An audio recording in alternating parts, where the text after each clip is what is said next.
It turns out that Kouri Richins, her case could become the first case in the state to pull prospective jurors from 2 counties.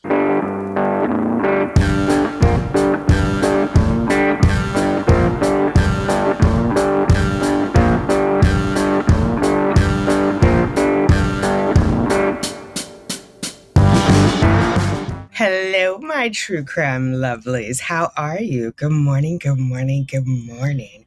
I'm coming to you with an update about Kouri Richins. We're going to make it quick. It's 6 something in the morning, and I want to get this out to you before too much time passes by. So, you'll remember Kouri Richins is a mom of 3. She wrote a children's book about grieving after her husband died.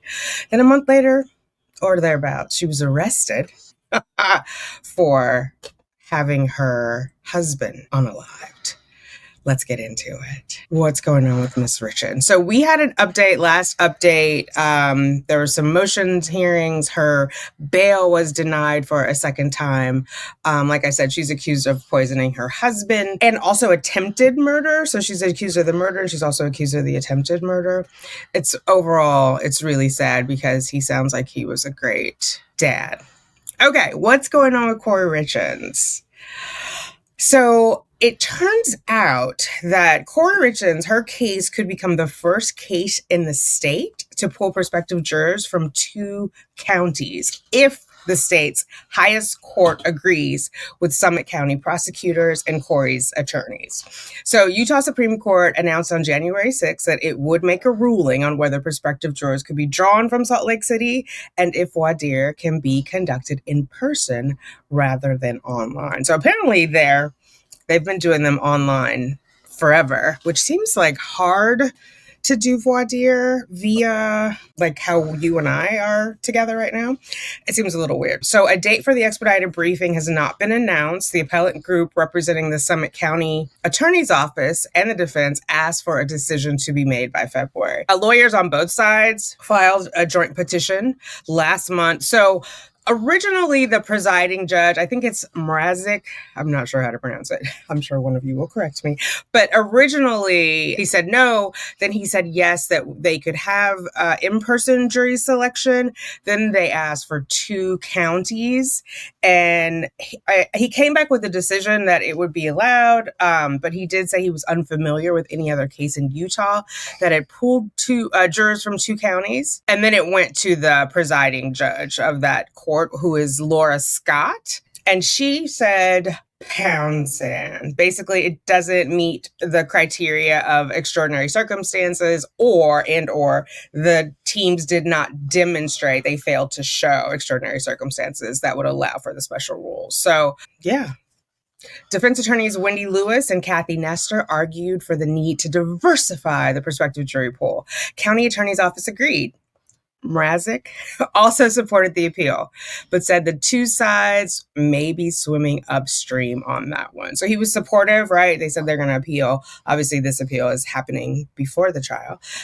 So it's not, so it doesn't move forward. And then if the Supreme Court of that state denies it, I guess that would be appealable later. I'm not sure. We'll have to ask a lawyer. Or if a lawyer's watching, let us know down below. Okay, so because of the challenges of clearing a court calendar for 4 weeks, and because Kouri has been incarcerated for 18 months, the parties do not want to move the trial.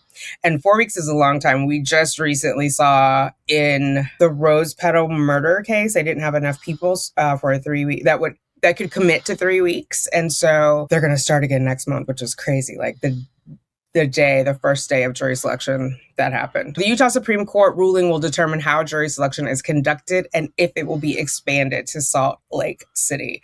So not only did what did we say she was? The presiding judge, 3rd District Court presiding judge, Laura Scott. So not only did the presiding judge not go for the 2 different counties, she was like, no, it doesn't need to be in person. It can be remotely as it has been. So We will see. And then obviously, then that sets a precedent going forward, or it'll be a citation that someone will put in their own motion if they would like to also have an in-person jury selection if the Supreme Court grants it.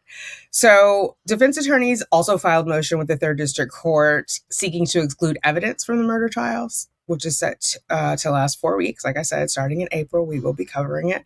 Kouri's legal counsel asked the judge to suppress the 6-page walk the dog letter, which was found within a manila envelope in the Camas mother of three, it's a location, Camas mother of three's Summit County jail cell. Prosecutors previously argued that other materials inside could be relevant after the discovery of the walk the dog letter, which is a whole other charge going on. We'll read the walk the dog letter. I haven't read it on this channel yet, and what the state had to say, what motion they filed regarding the walk the dog. But now her defense is asking to have it out. At one point, she wrote this letter. Basically, it's like instructions to her brother, like semi-coded, not that bright coded language about how to testify, and that her husband Eric had, Eric Richins is the victim. I didn't say that. Her husband Eric had been going to Mexico for a while to get drugs. It was super sus. First, she said it was part of, well, I don't know which was first. One story was she said it was part of a manuscript she was working on, and the other, she said it was like legal mail privilege between attorney client, which obviously after you read it, it's not a letter to her attorney, and probably something her attorney didn't want out. But yeah. Anyway, so it was ruled, I guess, last year that she can keep a 33-page manuscript from prosecutors, but she must turn over a letter written to her from another inmate. And the latest motion would determine whether the 6-page walk the dog letter is considered privileged. Who knows? One of them, the manuscript, it seemed like that 33-page manuscript was clearly a manuscript, so it was excluded. Where this letter, and when we read it, you'll see why. But basically, it's super sus. And it, triers of fact might find it, what is that word? Consciousness of guilt. Like, why is she explaining to her brother how to testify if it's the truth, So Lewis and Nestor, Kouri's attorneys, also want the judge to suppress all electronic data obtained from Kouri's cell phone, arguing the search warrants were improperly issued and overly broad. A third motion requested statements and other physical evidence from before Kouri's arrest be limited from trial. I'm not sure what physical evidence from before her arrest would be limited. I mean, you would need whatever was at the crime scene. I know there weren't any drugs found, which is suspicious. Like, how did he overdose and get rid of the drugs? Unless her story is he consumed all of the drugs. Anyway, we know there was someone who purchased drugs for her. So next time we get together, there's a pretrial hearing. It's on the 23rd at 10:30. So I believe, well, let me say it this way. If it is televised, I plan to cover it. So it should hopefully only be an hour or so. Kouri faces 9 felony charges stemming from the death of her husband. So we talked about how she tried to unalive him on Valentine's Day. There was another incident when they were traveling, I think the year prior, where she tried to unalive him. Poison was the Valentine's Day method, or drugs. I guess drugs and poisoning are the same, right? And then I mean, as far as trying to kill someone, not obviously, nobody prescribes poisons. That's not what I'm saying. They've got 3 boys, and it just is sad. Obviously, I mean, you see the pictures. He seemed like a great family guy. He was really into his kids, successful businessman. I'm going to see if I can get a hold of the search warrants for her cell phone. I want to look at specifically what is overly broad. I haven't seen any of the evidence of what was pulled off of the phone, or what they requested relative to what they took. Her prominent charges are aggravated murder, attempted criminal homicide. I believe the attempted is exclusively for the February of 2022 issue, the Valentine's Day attempt, and then obviously when she actually unalived him. He died of an overdose of fentanyl, and they're alleging that Kouri gave it to him in a drink. Now, all the sightings that I've seen in writing have said Moscow Mule cocktail laced with fentanyl.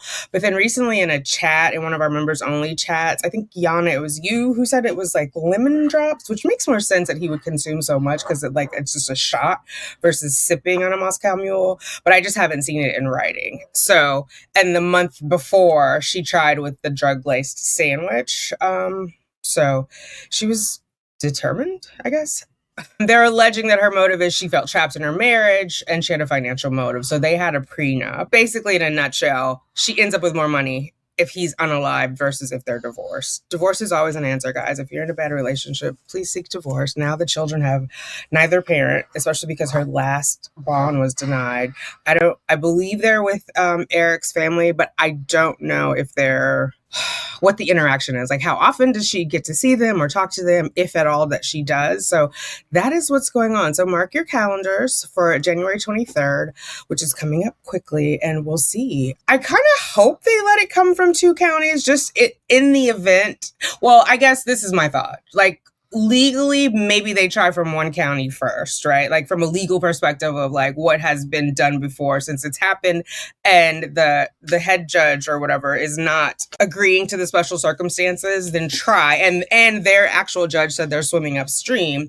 Try it with the one county. If that proves fruitless, try it with the one county, and if that proves fruitless, then go to the next county.